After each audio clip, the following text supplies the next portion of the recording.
Good evening students, God bless you और welcome to my YouTube channel Baloni sir commerce classes में आपका स्वागत है। मैं पढ़ा रहा हूँ company account issue of share. बहुत ही इंपॉर्टेंट टॉपिक चल रहे हैं और क्वेश्चन नंबर 54 तक का सारे पार्ट्स मेरे यूट्यूब पे अपलोड है। कहीं भी प्रॉब्लम्स आती है तो आप मुझे इंस्टाग्राम पे फॉलो करें, बलोनी सर के नाम से ही, वहाँ पे डीएम करें अपनी प्रॉब्लम्स को, रिप्लाई भी करूंगा। और यार वीडियो देखते हो तो लाइक भी क्या करो, अच्छा लगता है। मुश्किल से सेकंड भी नहीं लगता आपको वीडियो के लाइक बटन दबाने के लिए, हमें भी मोटिवेशन मिलता है। अपनी प्रॉब्लम को रखो, कोई चीज समझ में नहीं आती है स्किप मत करो, उसके कमेंट्स लिखो, अच्छा लगेगा, मैं उनके रिप्लाई भी करूंगा। और बहुत अच्छे बच्चों के कमेंट्स भी आते हैं तो मैं उनके रिप्लाई भी करता हूँ। कमेंट्स मैं सारे पढ़ता हूँ, आपके जो कमेंट्स लिखते हो, अच्छे ऑनलाइन व्यूअर्स आते हैं, उनके कमेंट्स आते हैं तो मैं पढ़ता जरूर, रिप्लाई भी करता हूँ। चलो स्टार्ट करते हैं क्वेश्चन नंबर 55। इसमें देखो क्वेश्चन है टीएस ग्रेवाल का 55 question, maximum permissible discount and minimum reissue price at the time of reissue. एक ही कॉन्सेप्ट, बिल्कुल सिंपल सा कॉन्सेप्ट है इसका। इसने कहा मैक्सिमम परमिसिबल डिस्काउंट कितना होगा और मिनिमम रीइश्यू प्राइस कितना होगा। दो केस हैं, एक कह रहा है डिस्काउंट कितना होगा। भैया डिस्काउंट तो उतना ही होगा ना। ध्यान रखें, जब शेयर को फॉरफिटेड किया जाता है, रीइश्यू की प्रक्रिया उसके बाद होती है, यानी कि रीइश्यू की जो प्रोसेस होते हैं वो आफ्टर फॉरफिटेड होते हैं। जब आप शेयर को फर्स्ट टाइम इशू करते हैं तो मैंने बताया था एट पार इशू कर सकते हैं, एट प्रीमियम कर सकते हैं, पर एट डिस्काउंट नहीं कर सकते। ये रूल है, कोई भी कंपनी घाटे में नहीं जा सकती पहले दिन। तो इसलिए प्रीमियम पे इशू किए जा सकते हैं, पार पे कर सकते हैं, बट रीइश्यू आप डिस्काउंट पे कर सकते हो। फर्स्ट टाइम इश्यू डिस्काउंट पे नहीं कर सकते। तो अब बात आती है कि सर डिस्काउंट कितना दिया जाना चाहिए। ठीक है, डिस्काउंट आप केवल दे सकते हो जितना अमाउंट आपने फॉरफिटेड किया है, जितना भी अमाउंट फॉरफिटेड किया है वही डिस्काउंट दे सकते हो बस। तो मिनिमम रीइश्यू प्राइस क्या होगा, डिस्काउंट माइनस करो तो वही रीइश्यू प्राइस होगा। एमसीक्यू में बहुत बार आता है क्वेश्चन। ठीक है, तो आज एक नंबर एमसीक्यू का भी मिलेगा आपको। मैक्सिमम परमिसिबल डिस्काउंट कितना होगा ये पूछते हैं क्वेश्चन में। जैसे मान लेते हैं 10 रुपए का शेयर है, कितने का शेयर है, और एक व्यक्ति ने एप्लीकेशन के 3 रुपए, अलॉटमेंट के 4 दे दिए। कितने रुपए दे दिए, 7। जैसे मैंने बताया आपका, एप्लीकेशन के कितने दे दिए उसने, 3, अलॉटमेंट के कितने दे दिए, 4, ये उसने दे दिए। जब उससे फाइनल कॉल मांगी गई, फाइनल कॉल 3 रुपए की थी, उसने नहीं दिया। इसका मतलब ये वाला अमाउंट क्या हो गया, एरियर, और ये वाला अमाउंट क्या हो गया, फॉरफिटेड। अब मैं कह रहा हूं इन शेयरों को रीइश्यू कर सकता हूं, मैं रीइश्यू कर सकता हूं। दो क्वेश्चन है, डिस्काउंट कितना दूंगा, तो डिस्काउंट मैं उतना ही दूंगा जितना मेरे पास फॉरफिटेड अमाउंट है। कितना डिस्काउंट दे सकता हूं, 7। तो मिनिमम रीइश्यू प्राइस कितना होगा, 3।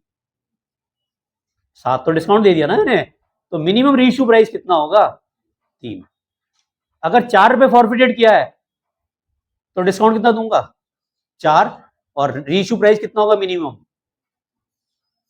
6। सिंपल फंडा है बेटा, कहां ध्यान है।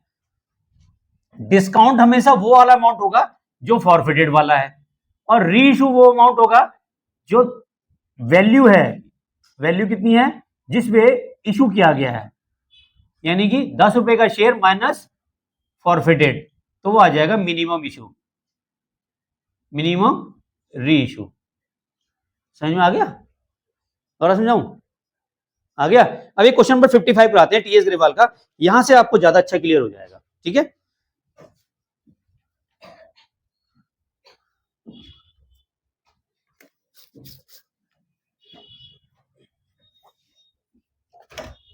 अब देखें, determine the maximum permissible discount and minimum reissue price at that a company can allow at the time of reissue of forfeited share in the following cases. पहला केस कह रहा है ए शेयर 10 रुपए का एक शेयर है, ओरिजिनली इशूड एट पार है, which application and allotment money 5 रुपए रिसीव हो रहे हैं।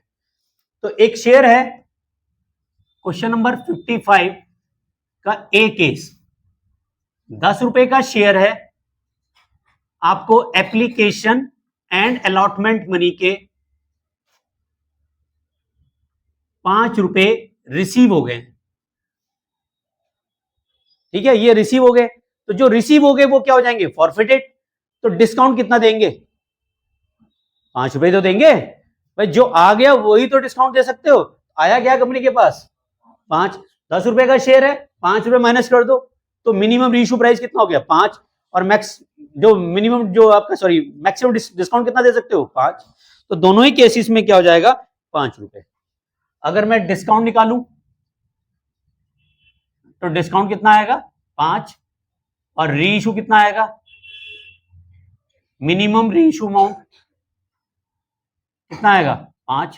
कैसे आएगा 10 माइनस 5, ये वाला 5 आपको माइनस करना है। क्लियर है? केस 1 समझ में आ गया। केस 2 यहां पे कह रहा है एक शेयर है 10 रुपए का, इशू किया था, प्रीमियम 1 रुपए था, which application and allotment money including premium 5 रुपए रिसीव। अब आपको ध्यान रखना है सिक्योरिटी प्रीमियम शेयर कैपिटल का पार्ट नहीं होता, इसलिए इसको फॉरफिटेड नहीं कर सकते आप। तो जब भी आप री इशू करोगे अमाउंट को, तो ये प्रीमियम की अमाउंट को हटा के करना है। समझ में आ गई बात? दोबारा समझाऊं?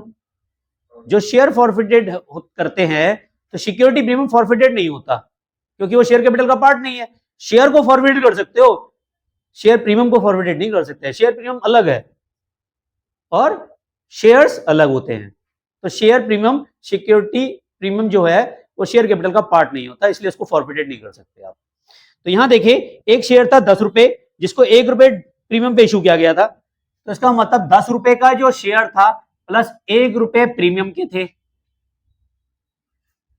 तो इशू कितना था 11 रुपए का था। समझ में आ गया? फिर कह रहा है उसने एप्लीकेशन मनी और अलॉटमेंट मनी दे दी। एप्लीकेशन मनी और अलॉटमेंट मनी पे कर दी, यानी कि एप्लीकेशन अलॉटमेंट के 5 रुपए दे दिए, जिसमें 1 रुपए प्रीमियम के इंक्लूड हैं। इसका मतलब 4 प्लस 1 हुआ होगा, 1 रुपए प्रीमियम के इंक्लूड है। तो फॉरफिटेड कितने हुए?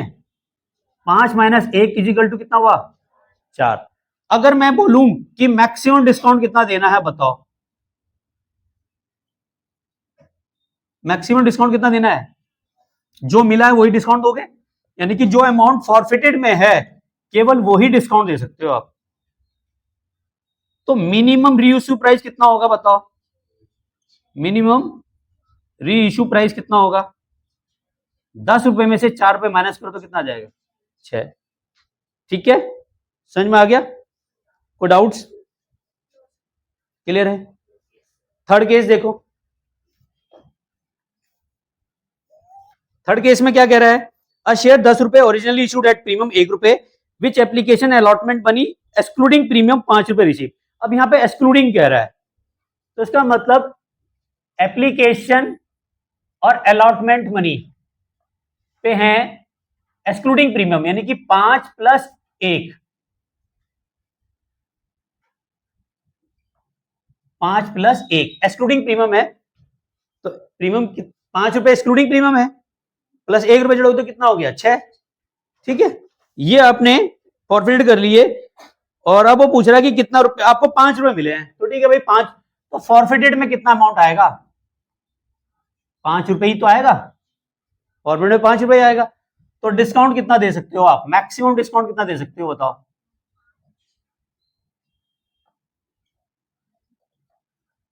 5 रुपए ही दे सकते हो। और मिनिमम री इशू प्राइस कितना रहेगा? मिनिमम री इशू प्राइस रहेगा 10 माइनस 5 इजिकल टू 5। यही आ रहा होगा आंसर। समझ में आ गया? ऑनलाइन भी इसका स्क्रीनशॉट ले लीजिए।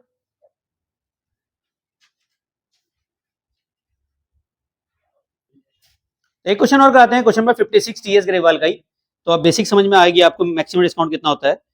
Star Limited 10,000 share of 10 each payable as 4 rupees application, 3 rupees allotment, 2 रुपए first call and balance second and final call. यहां पे देखें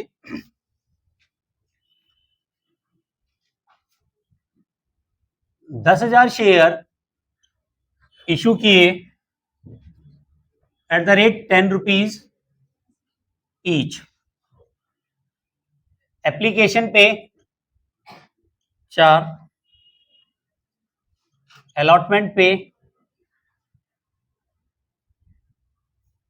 3 और फर्स्ट कॉल पे 2 रुपए, बैलेंस है फाइनल कॉल पे।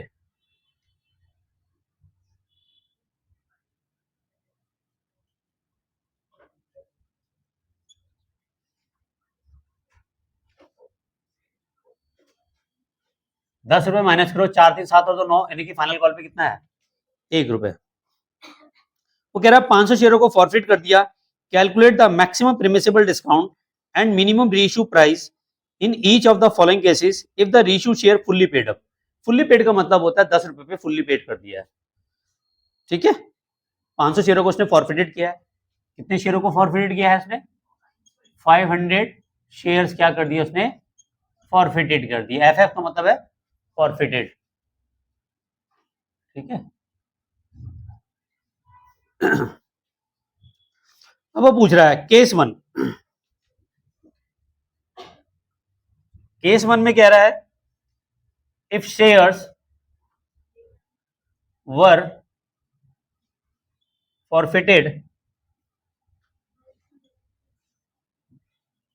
for non payment of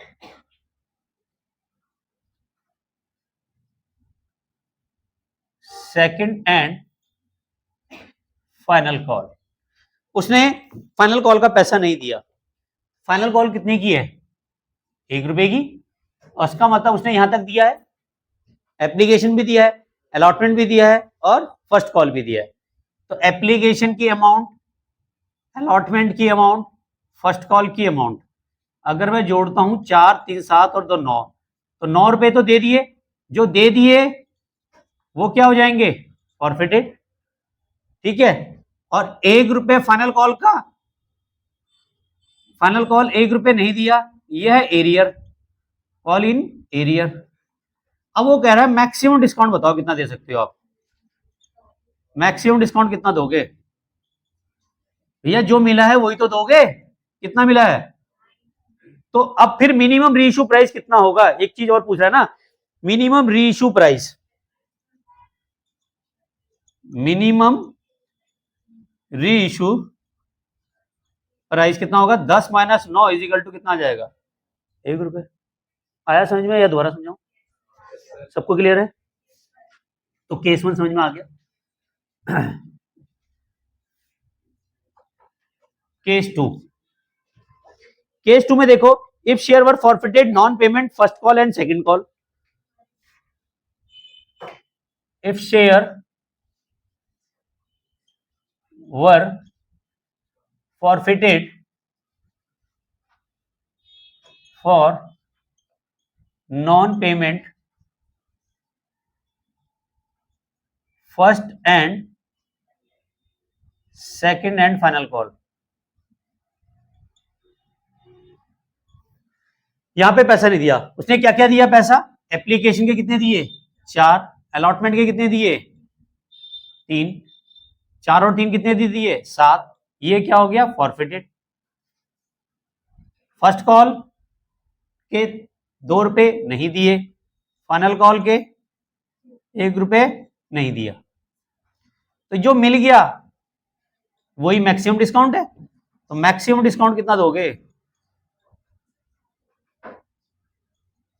कितना मिला है? 7 रुपए। और मिनिमम रीइश्यू प्राइस कितना होगा? Minimum reissue price 10 minus 7 is equal to क्या होगा? 3। समझ में आ गया? यशवी नहीं आया समझ में? अभी तो यही है, मसूरी थोड़ी ना चलेगी। कहां समझ में नहीं आया बेटा? ध्यान कहीं और था ना? हाँ, ये तो होता है क्लास में ध्यान। इसमें तो समझने के लिए कुछ था ही नहीं। सेम वो केस अलग है, ये केस अलग है। यहाँ पे 10 रुपए में से 9 रुपए मिल गए हैं, तो 9 रुपए जो मिले हैं वही डिस्काउंट है। इसमें 7 मिले हैं तो मैक्सिमम डिस्काउंट जो मिलेगा वही तो आपका डिस्काउंट होगा। कितने रुपए मिले हैं तो मैक्सिमम डिस्काउंट कितना दोगे? बिल्कुल वही तो बात है। और मिनिमम इशू प्राइस क्या होगा? 10 में से 7 घटाओ कितना आएगा? जनता जानना चाहती है आपका नाम क्या है। चलिए केस 3। पिछली बार मेरी क्लास में एक बहुत बेहतरीन स्टूडेंट थी जिसको मैंने पूछा साल भर में कितने महीने होते हैं, उसे 14 महीने बताए थे मुझे। बहुत ही ब्रिलियंट टैलेंट कूट कूट के भरा पड़ा था। फिर मैंने दूसरा क्वेश्चन पूछा था, एक बंदा 20,000 रुपये निकालता है और साल भर में 12 महीने ही होते हैं, आपके अकॉर्डिंग 14 होते हैं पर मेरे अकॉर्डिंग 12 ही होते हैं, तो 20,000 के हिसाब से 12 महीने में कितने निकालेगा? तो भी घूम नहीं पाई, मतलब समझ नहीं पाई वो क्या था। तो आप भी कुछ उनसे इंस्पायर्ड हो रहे हो, जब से आपको अपने मसूरी ट्रिप के पैसे सबमिट कराए हैं स्कूल में, तब से आप मसूरी के सपने देख रहे हो। ध्यान यहाँ रखो बेटा क्लास में, ये तो बहुत आसान चीज थी। Next case number 3, case third में if share forfeited non payment allotment first call second call. अब ये तू ही बताएगी। केस 3 को उसने अलॉटमेंट, फर्स्ट कॉल और final call non payment. Non payment का मतलब है ये मिला नहीं है, तो मिला क्या है, सिर्फ एप्लीकेशन। एप्लीकेशन के कितने दिए उसने, 4, अलॉटमेंट के 3, फर्स्ट कॉल के 2, फाइनल कॉल के 1 रुपए। ये तो दिए ही नहीं है, ये रिसीव हुए, जो रिसीव हुआ वही फॉरफिटेड। तो मैक्सिमम डिस्काउंट कितना होगा, मैक्सिमम डिस्काउंट वही होगा जो हमें मिला है। मिला कितना है, 4। समझ में आया? तो मिनिमम रीइश्यू प्राइस क्या होगा, मिनिमम रीइश्यू प्राइस 10 रुपए में से ये वाले 4 रुपए माइनस कर दो तो कितना आएगा, यही आंसर है। अब कैसे दिमाग में आया, क्योंकि ध्यान यही था। अब आ जाओ केस 4, एक और है इसमें, केस 4। केस 4 में क्या कह रहा है, if share were forfeited non payment allotment first call second call is not made. Okay, हमने उन शेयरों को फॉरफिट कर दिया नॉन पेमेंट के लिए, allotment, first call, second call, final call is not yet made, मांगी नहीं गई है,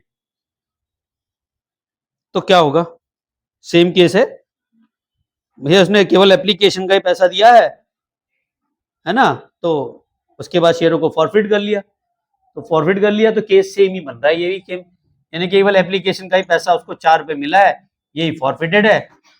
जो फॉरफिटेड हुआ है, फॉरफिटेड वो अमाउंट होगा जो हमें रिसीव होगा। तो मैक्सिमम डिस्काउंट कितना होगा, मैक्सिमम डिस्काउंट होगा 4 रुपए, और मिनिमम रीइश्यू प्राइस कितना होगा, रीइश्यू प्राइस 10 - 4 इजिकल टू कितना हो जाएगा। अच्छा, सिंपल केस है, देखो ऐसे ही है जैसे वो कह रहा है। समझ में आ गया? ऑनलाइन भी इसका स्क्रीनशॉट ले लीजिए, और चैनल में फर्स्ट टाइम है तो सब्सक्राइब करना ना भूले, बेल आइकन को प्रेस कीजिए। रात को 9 बजे एक वीडियो मेरी जरूर आती है, और एमसीक्यूज भी बहुत सारे मैंने डाल रखे हैं, कम्युनिटी टैब पे जाकर उन्हें सॉल्व करो। और वीकेंड पे मेरे कम्युनिटी टैब पे एमसीक्यूज भी बहुत सारे आते हैं, एग्जाम से रिलेटेड बहुत सारी चीजें आती है, सॉल्व कीजिए। Thank you very much, channel को लाइक सब्सक्राइब करने के लिए। मिलते हैं नेक्स्ट वीडियो में, तब तक के लिए love you all, Vande Mataram, जय भारत, जय हिंद।